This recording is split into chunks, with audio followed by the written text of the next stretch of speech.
Hey, it's Frank here with Frank's DIY and Homeowner Help.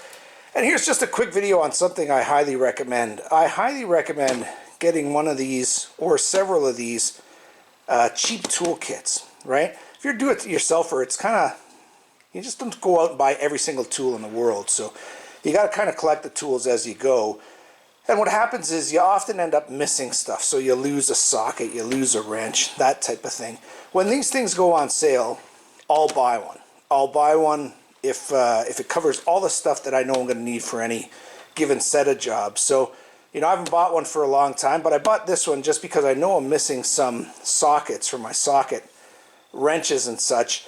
But beyond that, I know that generally for any kind of mechanical repair, like a repair on your snowmobile, on your ATV, if you got this kit complete, you can just pack it, throw it in your car, throw it in your truck, and you know you've got just about everything to do a job, right? More than what you need to do a job. So I suggest you always have one of these. I'm doing a quick repair on my snowmobile today. So instead of going in and grabbing my toolkit and trying to find specific sockets and wrenches and all that stuff, I'm just pulling this out because I know everything's there. And I just bought this. It's on sale. Like, this is $19.99. So with taxes, maybe, I don't know, $2,000. No, $19.99. So, you know, 20 bucks, you got this. Pull that out, you know you got everything for this repair. So that's my tip of the day. Welcome to Frank's DIY and Homeowner Help. Oh, son of a... So here's what the box looks like. Now you see there's a lot of tools in here that you can use. Now, I'm not saying to use this as your primary toolkit. So in other words, what you're going to find is that these bits are lousy and they're going to wreck on you pretty quick. And these screwdrivers, tools, and that kind of stuff are not going to last if you're going to use them intensely, with any kind of intensity.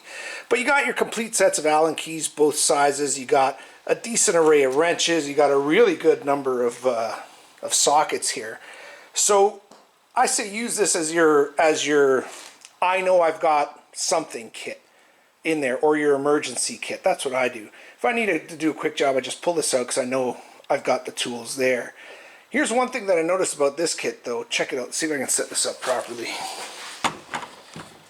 When you close it,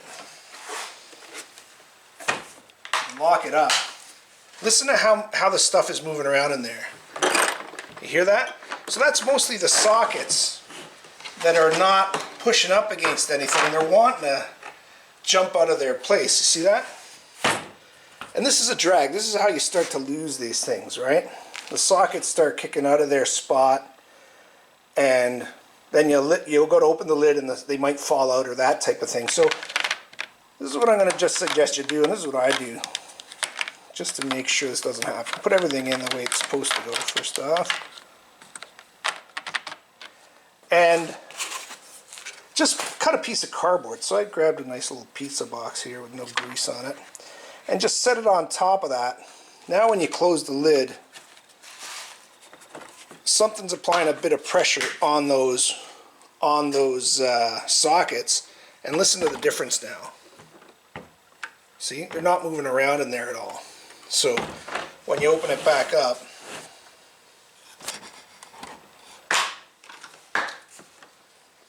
they're not moving around. See that? So just a bit of a semi-pro tip there, but I suggest you buy one of these when they're on sale. They don't cost much, and it makes sure that, again, as you're building your toolkit up for your DIY projects, you know you got at least one of everything in here. Thanks for joining me.